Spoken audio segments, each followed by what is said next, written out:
মাননীয় সদস্য শ্রী গোপাল চন্দ্র রায় কর্তৃক আনিত রেফারেন্স নোটিশটির বিষয়বস্তু সভায় উত্থাপনের জন্য ওনাকে অনুরোধ করছি। গোপালবাবু উত্থাপন করবেন? গোপালবাবু করবেন? না করলে কিন্তু না দেন ভরে যাবে। গোপালবাবু আপনি করবেন? আমি বলছি না, if you ask your question then it will be neither it will go. It is gone. It is gone. It is gone. It is gone. গত 25শে মার্চ প্রতিবাদী কলম পত্রিকায় প্রথম পাতায় উত্তর পূর্বের ব্র্যাক ক্যাপিটাল হওয়ার পথে রাজ্য প্রকাশিত সংবাদ সংখ্যায় আমি স্বাস্থ্য দপ্তরের মাননীয় রতনবাবু, রতনবাবু, মুখ্যমন্ত্রী, মাননীয় মুখ্যমন্ত্রী মহোদয়, আরে বোনস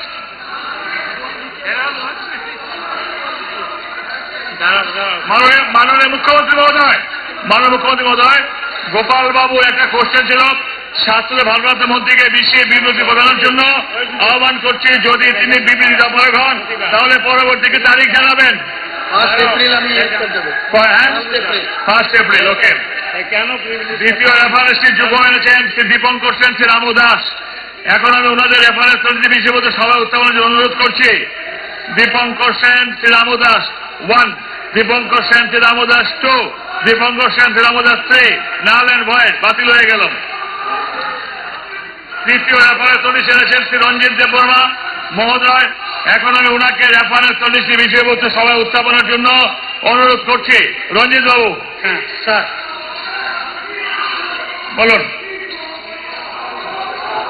স্যার কাগজটা আমি পাইনি তো। আমি বলছি, পানীয় জলের তীব্র সংকটেও উদাসীন DWS দপ্তর আজকের ফলিয়াদ পত্রিকায় 25শে মার্চ তারিখে প্রকাশিত সংবাদ সম্পর্কে আমি পূর্ত PWD দপ্তরের ভারপ্রাপ্ত মাননীয় মন্ত্রীকে রেফারেন্স নোটিশটি বিষয়ে বিবৃতি প্রদানের জন্য অনুরোধ করছি।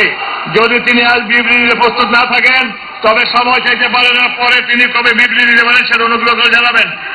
মাননীয় অধ্যক্ষ মহোদয়, আমি 1 এপ্রিল এর উত্তর দেবো। ওকে।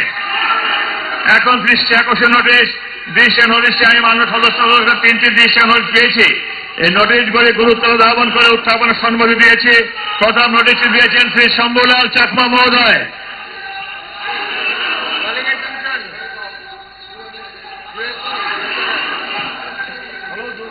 মাননীয় স্পিকার স্যার, আমার কলিং অ্যাটেনশনটি হচ্ছে বাঁশবেত ভিত্তিক শিল্পকে আরো বেশি করে আকর্ষণীয় ও লাভজনক করতে ছামুনু বিধানসভা কেন্দ্রে একটি ব্যাম্বো পার্ক করার জন্য দপ্তর কর্তৃক প্রয়োজনীয় উদ্যোগ নেওয়া সম্পর্কে ওনার আনিত দৃষ্টি আকর্ষণীয় নোটিশ সহ উত্থাপন করার অনুমতি দিয়েছি। এখন আমি শিল্প বাণিজ্য দপ্তরের ভারপ্রাপ্ত মাননীয় মন্ত্রীকে এই দৃষ্টি আকর্ষণীয় নোটিশ ও বিবৃতি প্রদানের জন্য অনুরোধ করছি। যদি তিনি আজ বিবৃতিতে অপারগ হন তাহলে তিনি আমার পরবর্তীতে তারিখ জানাবেন যেদিন তিনি এই বিষয়ে বিবৃতি দিতে পারবেন। শিল্প